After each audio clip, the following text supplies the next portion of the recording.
Ezber Bozanlar'da bu hafta size çöplerden çıkan müziğin hikayesini, müziğin orkestrasını anlatacağım. Fabio adında sıradan bir mühendis.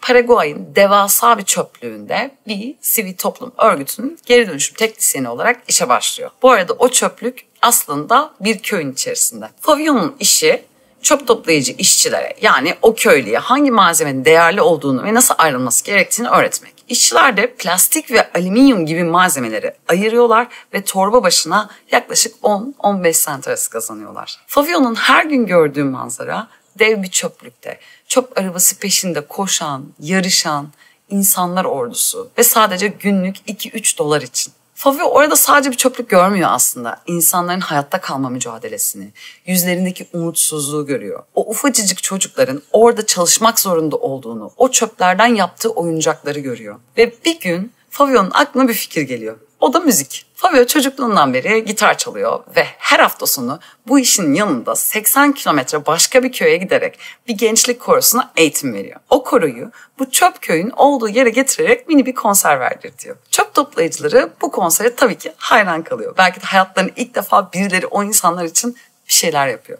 Ve o mini konser sonrası Fabio ailelerle görüşmeye başlıyor. Müziğin çocukların hayatını nasıl değiştireceğini, onların hayatını nasıl değiştirebileceğini anlatıyor. Ve tabii ki aileler bundan çok etkileniyor ve Fabio'dan kendi çocuklarına eğitim vermesini istiyorlar. Ve Fabio böyle küçük bir çocuk grubuyla birlikte derslere başlıyor. Fakat zamanla bir sürü çocuğun katılımıyla bu hikaye büyüyor. Hem kalabalıklaşması hem de çocukların evde pratik yapabilmesi için enstrümanlara ihtiyaç olmaya başlıyor. Ama bir enstrüman parası o ailelerin yaşadığı barakalardan bile çok daha pahalı. Çünkü barakalar da aslında çöplerden yapılmış. Ve sonra Fabio'nun aklına geri dönüşümden enstrüman yapma fikri geliyor. Köyde yine bir çöp toplayıcısı işçi Nicolas Gomez, Cola diyorlar kısaca ona. Orada yaşayan bir çöp toplayıcısı. Cola çok becerikli bir adam ve Fabio'nun yaptıklarına da hayran. Bir gün Fabio ona diyor ki geri dönüşüm malzemelerinden birlikte keman yapıp yapamayacaklarını soruyor.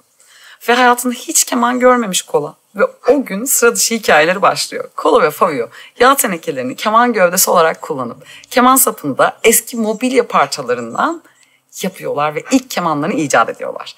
Cola enstrüman yapımında kendi geliştirmeye devam ediyor. Haftada 3 gün çöp toplayıp enstrümanlar için malzemeler arıyor. Kalan 3 günde de 3 enstrüman yapıyor. Eski metal kaplardan gitarlar, borulardan flütler, büyük metal varillerden cellolar, metal borulardan saksafonlar yapıyor. Fabio ve birkaç arkadaşı daha çocuklara yaklaşık 2 yıl boyunca bu şekilde eğitim veriyorlar.